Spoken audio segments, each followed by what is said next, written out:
Hi, I'm Unruly Anime. The story begins as we learn about a gigantic floating fortress that appeared out of nowhere. Its appearance marks the beginning of the never-ending war between humans and monsters.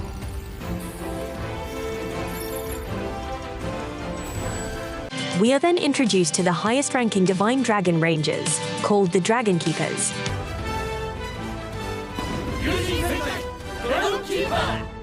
The monsters arrived in the floating fortress 13 years ago, and there has been a weekly Sunday showdown between the Keepers and the monsters ever since. It's a huge event, and crowds of people come to watch every week. A reporter gets everyone excited as he explains that the Rangers are on high alert. This is because monster experts predict that the Monster Army will be deploying their secret weapon. In today's showdown, the Red Keeper appears to greet everyone, and the news reporter makes sure to catch it on camera. Red is the chief of the Dragon Force and the Dragon Keeper's reliable leader. The entire event is a huge spectacle, and people all over the world tune in to watch it. In the area below the fortress, our protagonist is told that this place will soon turn into a battlefield, and the Rangers will do their best to ensure his safety. Our boy isn't impressed by their little protector routine as he looks around and thinks about how this place looks more like a shopping mall than a battlefield. It's pretty clear to him that there aren't many risks, especially since there haven't been any civilian casualties in years. The Girl Ranger just admits that it's part of their protocol to say what they just said. Our boy admires them for being part of the Ranger Force at such a young age, but he is told that he can join too.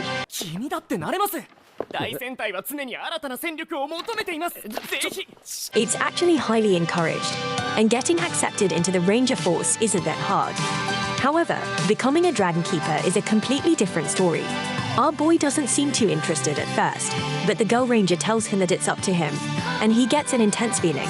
With it over, he goes to watch the battle and enters the floating fortress underpass called Amanagawa City.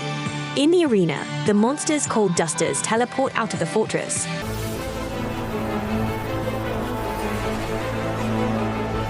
And their leader this time is the giant tiger. The crowd erupts, ready to see a fight, and they mock the monsters for never learning their lesson and always coming back. Every week, they humiliate the monsters and throw trash on them while telling them that they will lose. Just then, the Dragon Keepers arrive, and Red Keeper declares that the monsters will never have their way. The planet belongs to humans, and they will protect it from monsters like them. The Dragon Keepers strike a pose.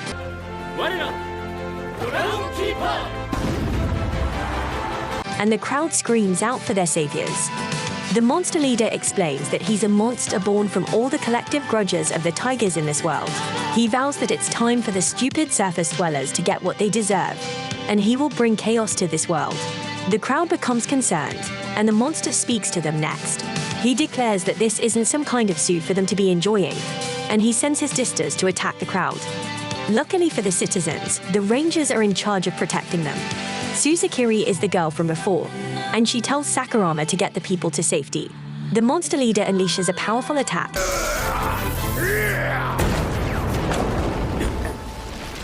and sends the Dragon Keepers flying. The crowd has gone silent, and the leader is now the one mocking the Keepers. Red Keeper points out that they have never fought such a powerful monster before, but Green Keeper takes the lead, since strength is his specialty. He crushes the leader with a boulder and strikes his own hero pose. Just then, everyone is shocked as the monster tiger destroys the boulder and laughs like a maniac. The crowd has gotten pretty terrified at this point. They can tell that it's going to take way more than that to defeat this monster, and they wonder why the Keepers aren't using the divine artifact. The tiger declares that he is invincible, and he transforms into the most dangerous weapon in the anime, a truck. The Keepers team up to stop it, but they are no match for the tiger truck hybrid. The crowd can't believe what they are witnessing, and they begin to wonder if humanity is really done for. This time, the tiger celebrates as the crowd determines that he's too strong. But one boy yells out and tells the Dragon Keeper not to lose. This is all it takes, as the Keepers begin to stand up and proclaim that they cannot lose, not as long as there is someone left to protect. The kid is amazed by his heroes, and they declare that they will stand up as many times as it takes to win. One of the Dusters is surprised to see that they're going to use the divine artifact so soon, and he instructs the other Dusters to group up. They all then get ready for one of their classic routines. The keepers will blast them back to the fortress, where they will simply reconstruct themselves. The dusters can't wait to hear their leaders lose their speech afterwards, but the dummy forgot to prepare one. The one they call Fighter D makes a suggestion, but his body is shot since Fighter D wasn't supposed to be on shift for this battle. Their little argument is interrupted. When the keepers are ready to fire at them, everyone prepares to get blasted away. But Fighter D is sick of putting up the same act every week. He walks towards the keepers as they fire the divine artifact, and everyone tries to stop him. He declares that he is done with this fake pretense, and the weapon causes a huge explosion.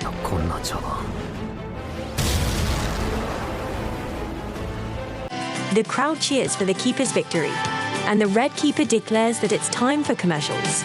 We then get a look at what was going on 1 hour earlier inside the monster's fortress. The dusters were panicking, as they only had an hour left to come up with this week's monster. Coming up with a new monster idea every week is really difficult, and some of them have even given up. A radio broadcast talks about the weekly battle, so they try to get some ideas from there. But there's no hope. The dusters then talk about how unfortunate their situation is. Their floating fortress fell to the keepers just 1 year after they arrived on the planet, and all their monster bosses were wiped out. A few dusters were all that remained, but they're just foot soldiers, and they know that there isn't much they can do on their own. They are running out of time, so Fighter G jumps into action and comes up with an idea for a super strong monster with bulging muscles. The impressive idea is rejected by the calmest of the dusters, and he reminds the others that abstract monster ideas don't leave lasting impressions on the audience. It's going to lose the moment it steps on stage, so the monsters need to be more memorable. This calm duster is Fighter A, and the others remind him that they don't have time to worry about details. It's all pretty frustrating for the group of foot soldiers, since they wouldn't be in this mess if their bosses were still around. The female Fighter L comes up with an idea, but it just ends up being a cute cat monster. She tries to convince the others by pointing out that the surface dwellers will love it, but Fighter A points out that they aren't supposed to love it. They need to create a big, bad monster that strikes fear into little kids, so Fighter L tries to change it into a lion. This gets rejected as well, since they already used the lion 7 years ago. Fighter D is the next to speak up, and he reveals that they haven't used a tiger yet. The others think it would be pretty cool to lose with a tiger, but Fighter D gets so furious that they're already thinking about losing. He reminds them that they are monsters, and they're supposed to take down anyone that gets in their way, including the Dragon Keepers. He refuses to give up on trying to win, but the others tell them to quiet down so they can listen to the broadcast. Fighter D tells them not to listen to that garbage, since it's just a bunch of stuff made to please the surface dwellers. Fighter D doesn't want them to create a monster that will just be defeated. He thinks they should be using this time to come up with a strategy to win. He says that this will be the only way they will be able to complete the mission, but the others don't even remember what their mission was. Fighter D reminds them that it's world dominance. Their leaders might be gone, but he thinks they're still supposed to fight to make this world theirs. Fighter D tries to inspire them with his speech, but they all just laugh at him. They credit him for being ambitious, but they still mock his goal, so Fighter D fights them all. Afterwards, Fighter F tells him to calm down. Fighter D wonders why he isn't more mad, so F tells them that they have resigned themselves to being satisfied with what they have now. They have fought and lost against the Keepers 1,000 times, so he should be used to it by now. Fighter D isn't, and points out that it's only been 998 times. It doesn't matter to Fighter F, as he explains that they lost the moment their bosses were exterminated. They now invade the planet every week, but the real goal is to not let the civilians know that it's all just an act. This is simply a condition for the truce they made on the day their bosses were exterminated. They might not even be considered monsters anymore, so it's simply time for Fighter D to accept that. The monsters decide to go with the tiger idea, so they ask, which duster is good at acting like a tiger? Fighter Z is willing to give it a try, so they reference the animal encyclopedia that the Rangers gave them to get an idea of what it's supposed to look like. Fighter Z transforms into the tiger monster, so they start trying to think of a name for it. Fighter D is sure that he's the best transformer, but he explains that he isn't on today's shift. F wonders where he has been going lately, but D is focused on something else. He declares that he will never volunteer as boss, not if they're just meant to be defeated. F tells D about something that happened in the last battle. He was severely injured, and he saw a small surface dweller nearby. The dusters are clearly the enemies of humanity, But this small surface dweller still encouraged F to do his best. It didn't make any sense, but F admits that hearing it didn't feel half bad. F feels that for those who don't know the truth, he has to do his best. The dusters make the Rangers stand out, and the audience gets really excited. If that is their purpose now, then it doesn't matter to F if they lose. He will just do his best to play the perfect monster. Fighter D clearly does not feel the same way. Back to the president, the dusters have just been hit by the Rangers' ultimate technique, called the Dragon's Breath. Everyone celebrates as the future of humanity has once again been protected. The keepers are all shocked, though, when one does remain standing. It's Fighter D, and he points out that just because they're immortal, that doesn't mean that the keepers can just do whatever they want to them. They can still feel pain, and monsters aren't just meant to take a beating. Fighter D knows full well that they're just putting up an act for the citizens, but they're just repeating the same thing over and over again every week. He wonders if the keepers are really satisfied with that and thinks that they should want more. Fighter D suggests that they change things up a bit, and he declares that the monsters should win this time. The keepers point out that this isn't what they agreed to, and they tell him that he still has time to make it back to the fortress. Fighter D is furious and decides it is time to finally end the rigged games. He vows to take them down with a real fight and ferociously charges right at them. This charge isn't as dramatic as he would like, as Fighter D is really just running at them. The keepers mock him, but Red knows just what to do. He puts on a good show and declares that this monster is a formidable opponent. A few civilians are glad to finally see a monster with some guts, and one kid even tells him to do his best. Fighter D just thinks about telling them to shut up, since he assumes that they just want to see a trash mob get beaten up pathetically. The civilians always upset him, since they're obviously just looking down on him. He vows to make their stupid, ignorant faces twitch with fear and declares that he is a proud monster. Fighter D attacks the Red Keeper, but Red just tells him that he did a good job today.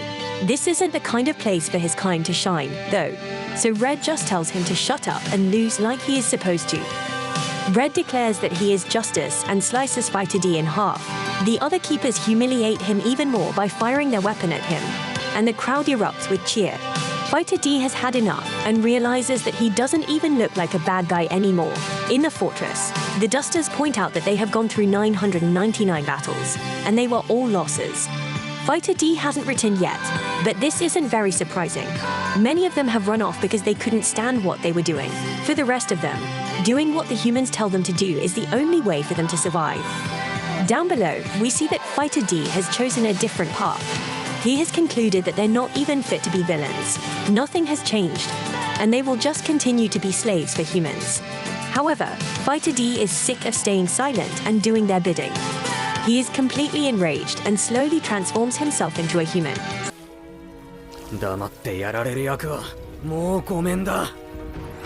Just then, Suzukiri shows up and recognizes him as the guy she met earlier. Our protagonist pretends that he was just trying to get a better view of the fight, and she wonders what he thought about the battle. D explains that it was amazing to see the keepers up close, as they are really strong. Their strength has really inspired him, so he says that he wants to be just like them. Suzukiri assumes that this means he wants to join the Rangers, and D mischievously states that it sounds like a great idea. It's such a good idea that he's even considering taking the recruitment exam. There seems to be some strange tension as to why Suzukiri is glad to see him so fired up about it. D vows to take them down and defeat all his enemies, as we see that he's looking right at a billboard of the Keepers. I appreciate you viewing my anime recap, Unruly Family. Please let me know what you think about Go. Lose a Ranger by liking, sharing, subscribing, and leaving a comment.